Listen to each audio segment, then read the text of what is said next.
लाज वाटली पाहिजे.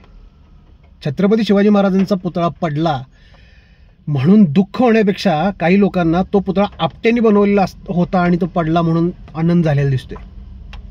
हे त्याच प्रकारातले लोक आहेत ज्यांना सगळीकडे अनाजी अनाजी अनाजी करायची सवय असते. त्यांना कवी कलश आठवत नसेल. अनाजी संभाजीराजांबरोबर चुकीचं वागला, त्यानं कट कारस्थान केलं.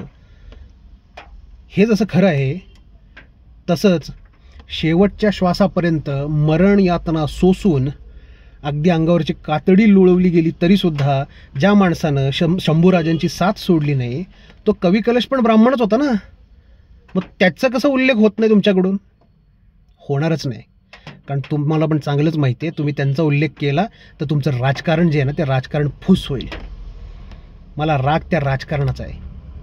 चूक आहे ना, चुकीचा आवाज नक्कीच उठवला पाहिजे. चूक आहे ना, चुकीला शिक्षा झालीच पाहिजे. म्हणजे आता छत्रपती शिवाजी महाराजांचा जो पुतळा पडला आहे त्या पुतळा पडण्यामागं जर आपटेचं डिझाईन आणि आपटेची मूर्ती खराब असेल तर आपटेला शिक्षा झाली पाहिजे. तो पुतळा पडण्यामागं जर त्याचं जे स्ट्रक्चरल डिझाईन ज्यानं बनवलं, स्ट्रक्चरल इंजिनिअरिंग ज्यानं केलं त्या चेतन पाटीलची चूक असेल तर चेतन पाटीलला शिक्षा झाली पाहिजे. आणि जर का उद्घाटन करायची गडबड केल्यामुळे ती त्रुटी राहिल्या असतील तर ज्या राजकारण्यांनी त्याची गडबड केली त्या राजकारण्यांना पण शिक्षा झाली पाहिजे. हे एक कट्टर भाजपचा कार्यकर्ता सांगतोय. मग त्या राजकारण्यांमध्ये अगदी देवेंद्र फडणवीसजी जरी असले आणि एकनाथ शिंदेजी जरी असले तरी चालेल. चूक आहे. आणि छत्रपती शिवाजी महाराज या आमच्या दैवताबद्दल अशी चूक कुणाकडूनही झाली तर ती खपवून घेतली नाही पाहिजे. पण ती शिक्षा करताना दोषी माणसाला शिक्षा केली गेली पाहिजे.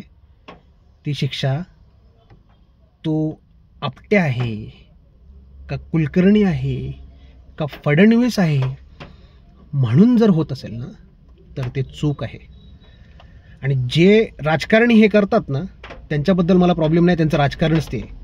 पण तुमच्या आमच्यासारखे जे सामान्य लोक आहेत ना ज्यांना हे धादांत धडधडीत दिसतंय ते आवाज उठवत नाहीत, ते निषेध नोंदवत नाहीत, त्याचा जास्त राग येतो मला. शेवटी एवढंच सांगेन, माणूस दोषी असतो. जसं अनाजी पंतासारख्या ब्राह्मणांनी शिवाजी महाराजांच्या विरुद्ध कटकारस्थान केलं तसं अनेक इतर जातीचे लोक सुद्धा शिवाजी महाराजांच्या विरोधात पण उभे होते आणि साथीला पण उभे होते.